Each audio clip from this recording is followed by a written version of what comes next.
네, 김경록 고문님 모셨습니다. 안녕하세요. 예, 안녕하세요. 반갑습니다. 이번에 출간하신 책 제목이 은퇴연옥입니다. 은퇴는 지옥이다라는 뜻이라고 볼 수 있을까요? 아닙니다. 질문을 정말 잘 주셨고요. 네. 오해 중에 하나인데 저 은퇴지옥이란 말이 싫어서 은퇴연옥이란 말을 썼고요. 단퇴 신곡에도 나와 있습니다마는 지옥은 희망이 없는 곳이고 벗어나지 못합니다. 은퇴지옥이라고 하면은 벗어나지 못하고 희망이 없는 곳이기 때문에요. 더 이상 솔루션의 이야기도 할 필요가 없습니다. 없고 은퇴연옥이라는 것은 이제 천당과 지옥 사이에 있는 것으로서 천당을 가지 못한 사람들이 여기에서 이제 영혼을 정화한 뒤에 천당으로 가는 곳이 연옥이라고 이름을 붙입니다. 제가 그래서 이제 은퇴연옥이라고 이름을 붙인 것은 우리나라 이제 60대들이 퇴직을 하고 나면은 사실 많은 사람들이 은퇴연옥에 빠지게 됩니다. 돈이나 일이나 관계 이런 측면에 있어서 완전히 준비된 상태에 못 들어가는 것이죠. 그렇다고 은퇴 지옥은 아니고요. 네. 그래서 은퇴 연옥 상태인데 여기서 이제 좀 잘 못하면은 지옥에 빠질 수도 있고 여기서 잘 준비를 하면은 이제 천당으로 갈 수도 있고 천국으로 갈 수도 있고 그런 의미에서 이제 은퇴 연옥이라고 했고요. 그래서 은퇴 연옥의 상황에 이제 많이 빠지게 되는데 이것을 탈출해서 이제 은퇴 천국으로 갈 수 있는 방안을 적어놓은 것이 은퇴 연옥이라는 책입니다. 네, 저 은퇴 지옥이란 말은 싫어합니다. 희망이 없기 때문에. 은퇴를 해도 정리를 하면은 연옥이라는 상황에 놓이긴 하지만 어떻게 하느냐에 따라서 이제 뭐 천국으로 갈 수도 있다 그런 의미겠네요. 예, 그래서 그걸 어떻게 해야 될까를 한 12가지 전략을 이야기한 것이 은퇴연옥 책입니다.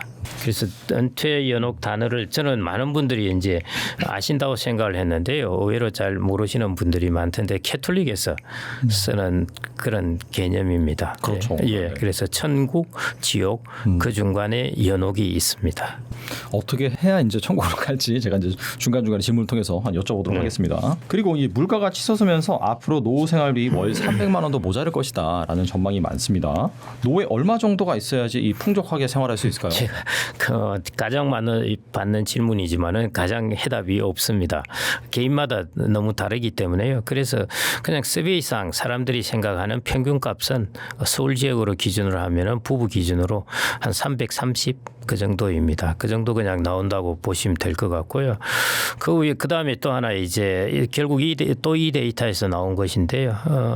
그러니까 국민연금연구원에서 서베이한 것입니다. 그래서 현재 기준으로 해서 현재 작년 기준으로 해서 330만 원 서울 지역 부부 기준이고요. 그 다음에 최소 생활비는 대략 이게 적정 생활비입니다. 최소 생활비는 이것의 70% 정도 대략 그렇게 든다고 보시면 됩니다.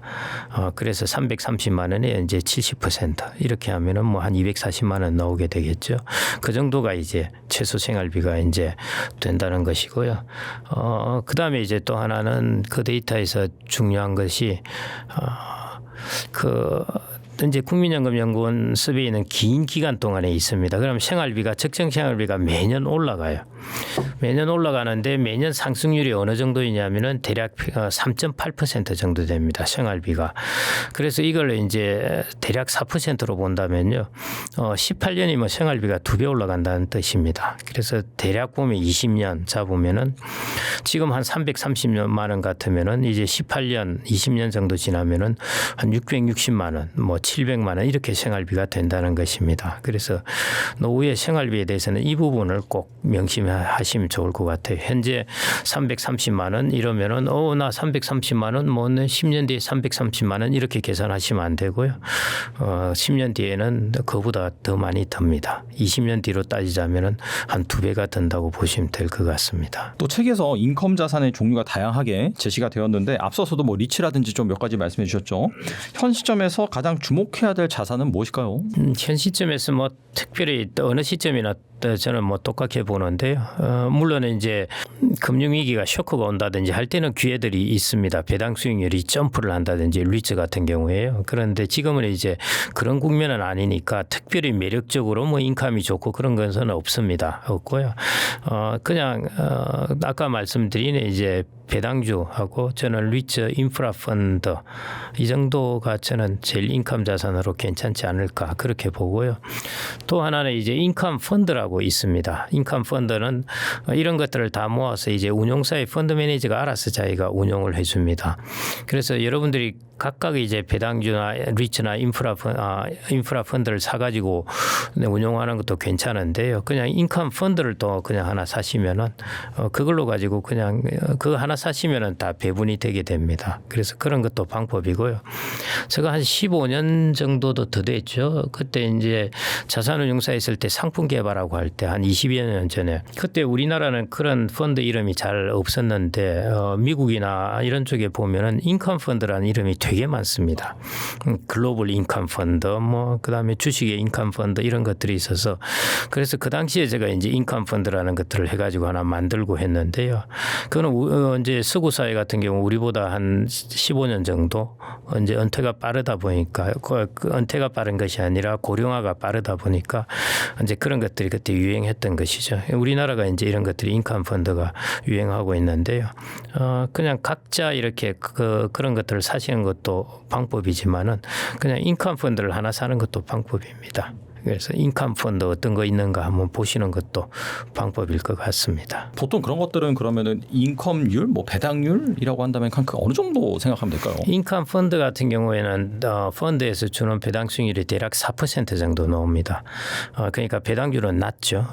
그 다음에 이제 리츠나 이런 거는 조금 더 높을 거고 이런 것들을 대충 평균하면은 뭐 한 4% 조금 아래 이 정도 이렇게 나오게 되는데요.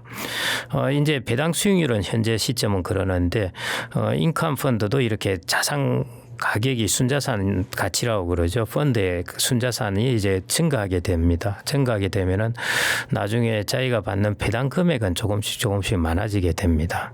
그래서 현재 배당 수익률은 뭐 하여튼 조금 낮아 보일지라도 배당주의 가치가 증가하면서 거기서 나오는 배당 금액이 많아지기 때문에요. 배당 금액은 조금씩 증가한다고 보시면 되겠습니다. 그 배당금이 아무래도 배당이 성장을 하기 때문에 그렇죠. 인플레이션 해지는 가능하다 그렇게 볼 수가 있겠네요. 예, 제가 이제 예금하고 배당을 설명을 드릴 때 이런 설명을 많이 드리는데요. 자, 여러분들은 이 중에 무엇을 선택을 할 것인가?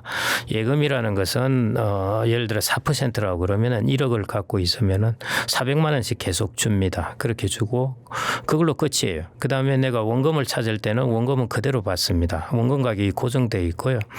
그런데 배당주를 사신다고 그러면은 예를 들어 이익이 100이 났다고 그러면은 50원 배당을 받고 50원 재투자를 합니다. 이거 자체가 일종의 분산인 것이죠. 하나는 캐시아웃을 하고 절반은 다시 재투자를 하는 것입니다. 우리가 친구들 사업 자금을 예를 들어 빌려줬다. 뭐 1억 원을 빌려줬다 하면은 한 10년 동안 기다렸다가 10년 뒤에 와장창 받는 것을 선호하시겠습니까? 매년 5%씩이라도 받는 것을 좋아하시겠습니까? 꾸준히 받는 게 좋죠. 그렇죠. 네. 그게 배당주입니다. 캐시아웃을 기업이 이익을 100이라는 것을 내면은 그중에 50원 내가 캐시아웃을 해가지고 내가 다시 재투자하든지 다른 기업에 투자하든지 내가 쓰든지 그 옵션을 가지겠다는 것이고요. 그다음에 나머지는 이제 또 투자를 하는 것입니다. 재투자인 것이고 반면에 예금은 투자라는 개념이 전혀 안 들어가 있습니다. 캐시아웃만 있는 것이기 때문에요. 그런 면에서 조금 장수 사회에서는 배당주 컨셉, 리츠도 마찬가지고 리츠도 부동산 가격이 올라가니까요. 인프라도 마찬가지고요. 그런 배당주 컨셉의 인컴 자산을 갖는 것이 저는 그 선택이 맞지 않은가 싶습니다.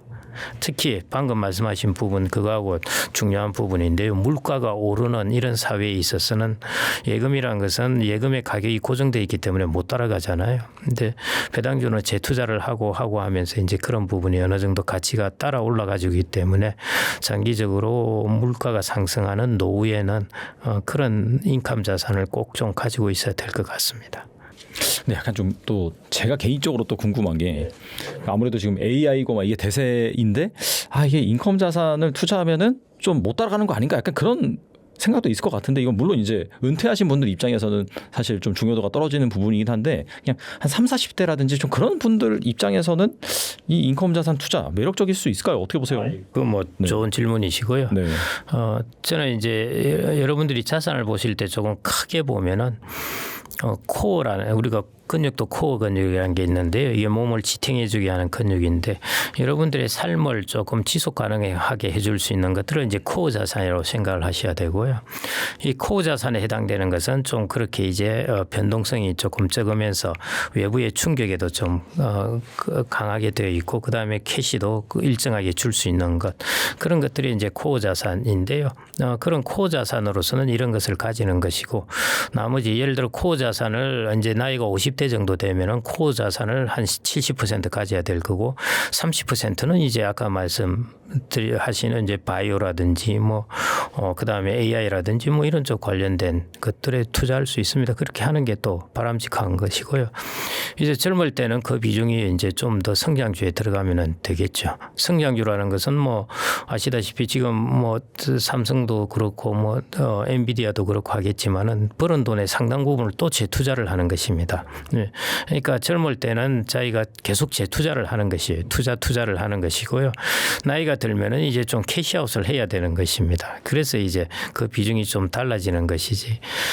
그리고 이제 최근에 이제 AI 기업이라든지 이런 것들이 이제 확산되면서 최근 한 5년, 10년 정도에 일어난 일이고 좀 더 길게 이제 데이터를 보면은 결국 이제 배당을 잘 주는 기업을 장기적으로 가지고 있는 것이 수익도 장기적으로는 좋은 걸로 나타납니다. 그래서 최근에 나타난 현상은 당연히 나스닥도 좋고 AI 기업이라든지 이런 것들의 성과가 단기적으로는 좋은데요. 장기적으로 쭉 본다면은 배당을 잘 주는 기업을 그 배당을 성장하는 기업이죠. 지금 현재 배당이 아니라요. 배당이 계속 꾸준히 성장하는 기업. 이런 기업의 주식을 가지고 있으면은 그게 훨씬 불태 전략이라고 볼 수 있습니다. 태자는 위험한 다는 것인데요.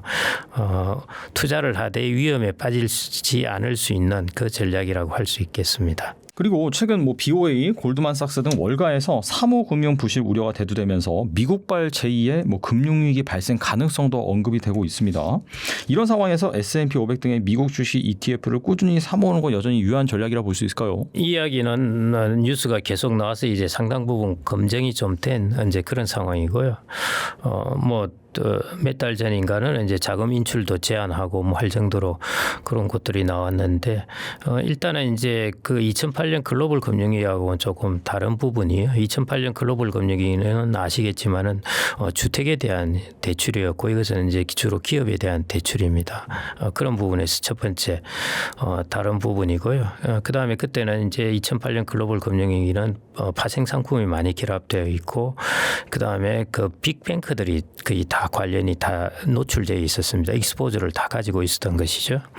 그런데 이번에 이제 사모 대출 데이터를 쭉 보면은 빅뱅크들에 대한 노출 비중은 그때에 비해서 훨씬 낮습니다. 그래서 그 말은 시스템 리스크로 번질 가능성은 크게 없겠다 하는 부분이 첫 번째 차이점이고요. 두 번째는 아까처럼 주택이 아니라 이제 기업에 대한 대출이니까 여하튼 이런저런 투자가 이루어지겠죠. 아웃풋이 나올 거고요. 그래서 그런 면에서는 또 그때하고 조금 다르고 그다음에 마지막에 이제 이게 사모대출 같은 경우는 그게 이제 약정이 다 붙게 되는데 이제 대출해 주는 사람과 차입자 간에요. 예를 들어 기업의 상황이 어렵게 된다든지 갚기가 어렵게 되고 이렇게 되면은 이게 대출을 해준 곳에서 일종의 구조조정 권한을 가지게 됩니다. 그래서 그런 상황이 오게 되면은 이제 여러 기업들을 합병을 시킨다든지 조정을 한다든지 이런 것들에 그 권리를 이 사무대출기관이 가지고 있기 때문에 그런 상황이 오게 되면 아마 그런 것들을 통해서 기업들의 과다한 투자가 있었다면은 조정해 나갈 거로 보고 있습니다. 그래서 글로벌 금융위기보다는 이번에 사무대출은 그런 측면에서는 시스템 리스크로 번질 가능성은 아직은 없다고 보고 있습니다. 또 국제통화기금에서 지난 4월 재정 모니터 보고서에서 대한민국과 벨기에를 콕 집어서 이대로 가면은 5년 뒤 IMF 위기가 발생할 수 있다라고 언급했습니다.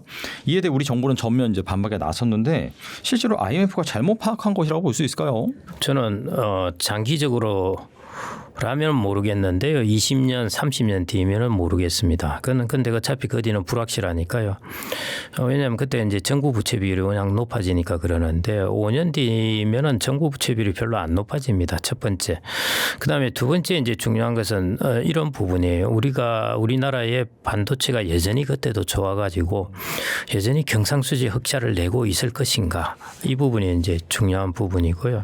내년, 후내년 이 정도까지로 본다면은 대외 금융 순자산이 1조 달러 정도 되죠. 경상수지 흑자가 거의 뭐 GDP 대비해서 7에서 10% 나고 있죠. 그다음에 이제 환율 오르면은 수출이 좋아지죠. 이런 나라에서 IMF 온다는 일은 그다음에 이제 정부 부채 대비한 GDP 대비한 비율이 거의 50% 초반 수준이고요. 이런 상황에서 IMF 본다는 나라는 없습니다. 없고요. 5년 뒤를 본다. 반도체가 급작스럽게 꺾여가지고 경상수지 적자 비율이 아주 높아지고 이러면 모르겠는데요. 그래도 우리나라는 국민연금과 외환보유고가 여전히 많습니다. 우리나라가 외환보유고만 생각하는데 대외금융순자산이 1조 달러가 되는 이유 중에 하나가 큰 부분이 국민연금이 갖고 있는 외환입니다. 꽤 많이 갖고 있고요. 우리나라 개인들도 갖고 있으니까 그래서 이번에 환율이 올랐을 때 이제 세제 혜택을 줄 테니까 들어오라고 할 정도로 개인들도 그 달러 자산을 갖고 있다는 뜻이죠. 그래서 우리나라는 그런 부분에 있어서는 되게 좀 솔리드하게 돼 있습니다. 그리고 산업이 이렇게 탄탄한데 외환위기가 올 수는 없고요. 네. 그래서 다만 이제 고령화가 계속 지속됩니다. 그렇게 되면은 정부의 재정 지출은 늘어날 수밖에 없고요. 일본 같은 경우에는 매 10년마다 GDP 대비해서 정부 부채 비중이 2배씩 늘어납니다. 그렇게 해서 일본도 불과 1990년대 초 할 때는 50%였어요. 근데 10년 지나니까 100%가 되는 거예요. 그다음에 또 10년 지나니까 GDP 대비한 정부 채무 비율이 200%가 돼 버립니다. 불과 20년 금방이에요. 20년 눈 깜빡하면 20년인데요.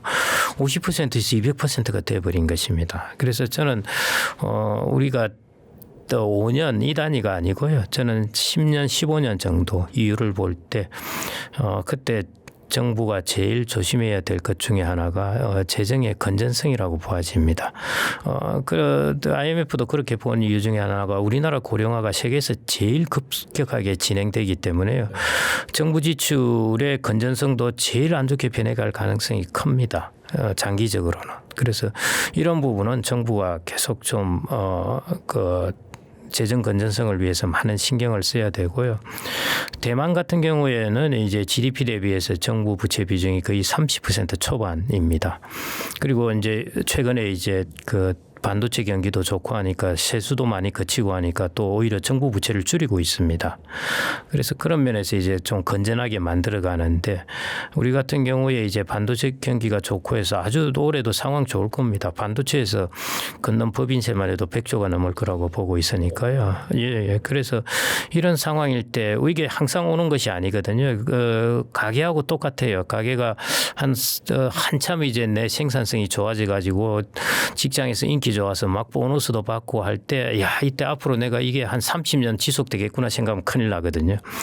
해봐야 한 5년 정도. 그 뒤에는 다시 내가 직장을 나가니 많이 해야 될 테니까 어떻게 내가 이 돈을 잘 건전하게 운용할까 그걸 고민해야 되는데요. 마찬가지 지금 또 올해 상당히 상황이 좋을 겁니다. 세수나 이런 부분에 있어서요. 그런데 이게 지속되지는 않기 때문에 내년도 뭐 괜찮을 거고요. 그런데 하여튼 저는 재정의 건전성을 꼭 좀 장기적으로 유지하는 것은 우리나라 고령 사회에서요 절대적으로 중요합니다. 세계적으로 제일 빨리 변하는 곳은 당연히 정부 채무도 제일 빨리 변할 수밖에 없습니다.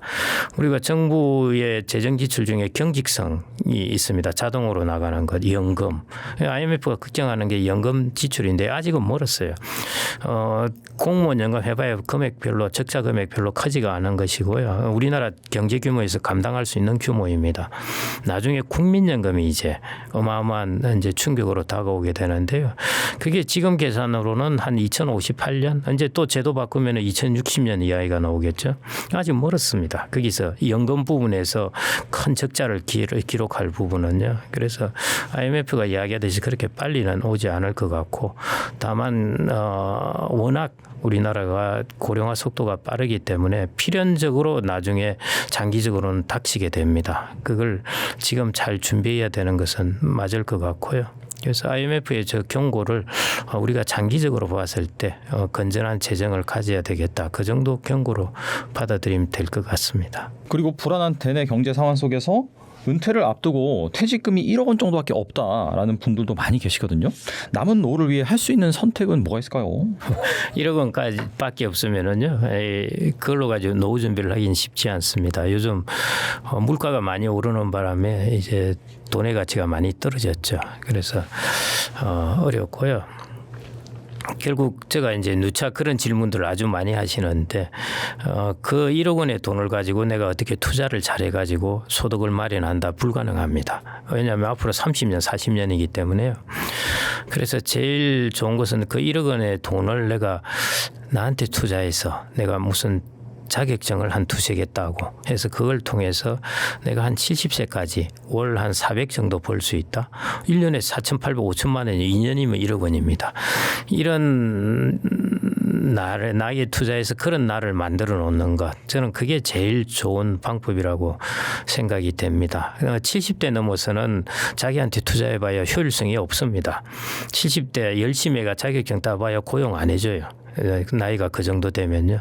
60대 초반이면 고용을 해줍니다. 그래서 이때가 그나마 이제 나에게 투자해도 그 효과를 볼 수 있기 때문에요. 나에게 투자해서 내가 한 70세까지 소득을 얻을 수 있는 나로 만들어 놓는 것. 저는 그게 제일 중요하다고 봅니다. 네, 오늘 나오셔서 정말 좋은 말씀 많이 해주셨는데 끝으로 이 은퇴 연어 또 어떤 분들이 읽으면 좋고 또 어떤 내용을 담고 있는지 간단하게 말씀해 주시면 좋을 것 같습니다.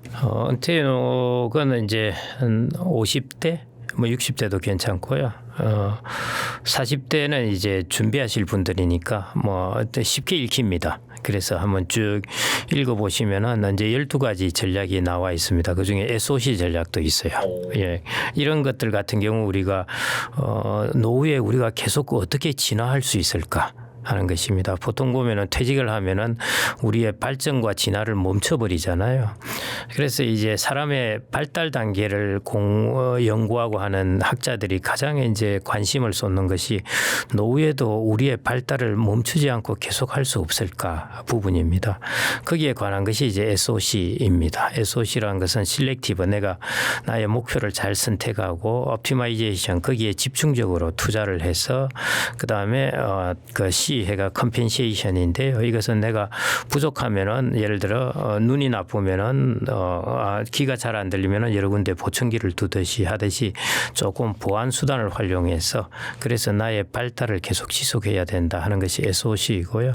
그다음에 제가 파라는 것도 있고 그다음에 팁이라는 것도 있고 해가지고요. 팁은 이제 자산 관리에 관한 것입니다. 그래서 4가지 부문에 대해서 각각 3가지 전략을 해서 다 합치면 12가지 전략입니다. 그래서 뭐 한 50대 이런 분들이 이제 읽어보시면은 우리가 은퇴 연옥에 빠지지 않는 방법, 혹시 빠지게 되었더라도 이제 탈출할 수 있는 전략, 그런 전략을 좀 써놓았다고 보시면은 될 것 같습니다. 네, 은퇴 연호 이게 지옥이 아니라 정말 천국으로 갈 수도 있고 지옥으로 갈 수도 있는 그런 중요한 선택지에 놓여 있는데 이번에 출간하신 이 은퇴 연옥이라는 책을 꼭 한번 보신 다음에 꼭 한번 여러분들이 이 12가지를 섭렵하셔서 정말 천국으로 가는 그런 좋은 기회로 활용하시면 좋을 것 같습니다. 네, 지금까지 김경록 고문님 좋은 말씀 감사합니다. 예, 감사합니다.